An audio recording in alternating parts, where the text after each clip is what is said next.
Hello everyone. I thought I might try to entertain you by telling you a story.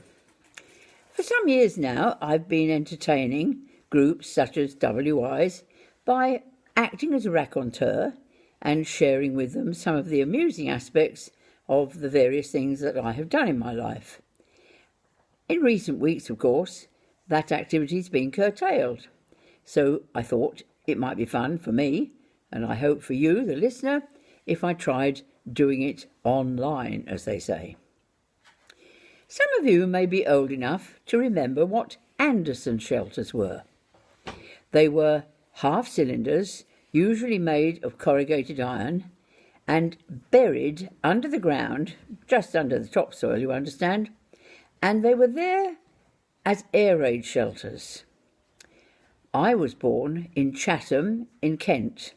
Chatham, a very famous dockyard town, very heavily bombed during the Second World War. And my grandparents had such a shelter in their back garden.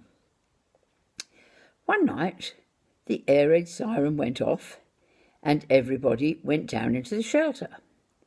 My grandfather was a sprightly sort of chap, and he got there first. My mother handed to him what he took to be an ill-assorted bundle of bedding. He grabbed it rather unceremoniously, and I fell out, I being just a very small baby at the time. My mother, as you might imagine, panicked, but my mother's friend was part of the party in the shelter, and she assured my mother that since babies' heads weren't properly formed anyway, landing on the hard-packed floor wasn't likely to have done any lasting damage.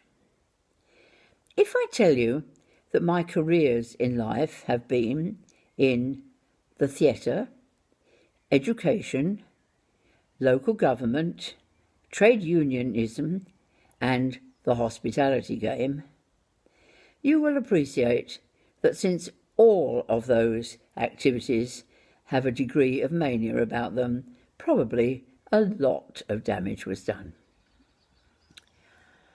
Why do I talk about an air raid shelter, and what is the title of this talk?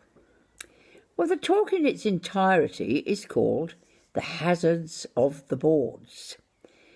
The boards is a euphemism for live theatre. So the hazards of the boards are the things that go wrong if you tread the boards, i.e. perform in live theatre. Working in the theatre is a tricky enough game under any circumstances. But if it's live theatre, when things go wrong, you have to just press on. There's nothing much you can do about it, and certainly no one is going to say, cut.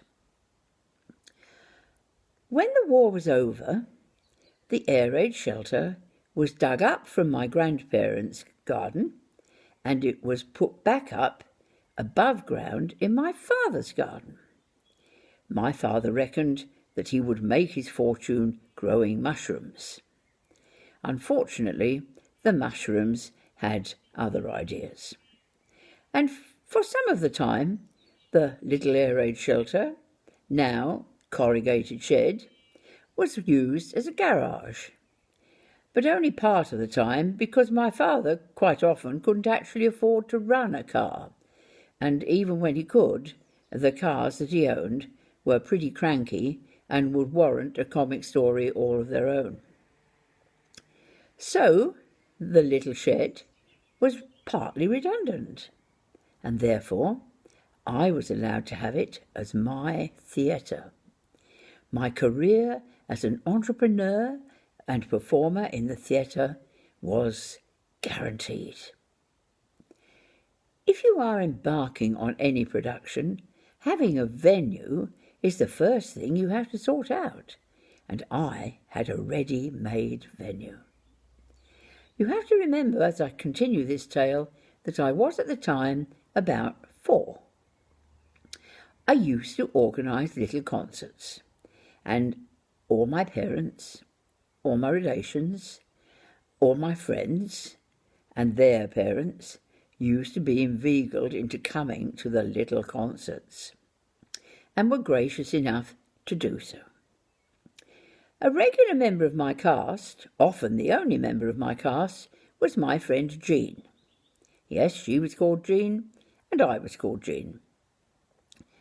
On one occasion, I was sorting out a little concert, and I decided the time had come to include in our programme a tap dance and a song. We'd not done that before. My friend Jean protested that she didn't know any songs and she couldn't tap dance. Now, my relationship with Jean was pretty straightforward. I led and she followed. So I protested even louder that everybody knew some songs and I would teach her to tap dance. And so it was. I put together a little collection of steps which fitted the tune of the one song she finally admitted that she knew, a song she had learned at school. I didn't know the song at all. She and I did not go to the same school. When I heard her sing it, I was delighted. It was a perfect song for a tap dance. The great day came, the concert began, and Jean and I sang the song and did the tap dance to that remarkable piece of musical theatre music, and did those feet in ancient time walk upon England's mountains green. The audience thought it was hilarious. I wasn't so sure that it was hilarious and didn't know why they thought it was funny. But they soon enlightened me that it was not appropriate to do a song and dance act to Jerusalem. I had goofed. But you know I hadn't.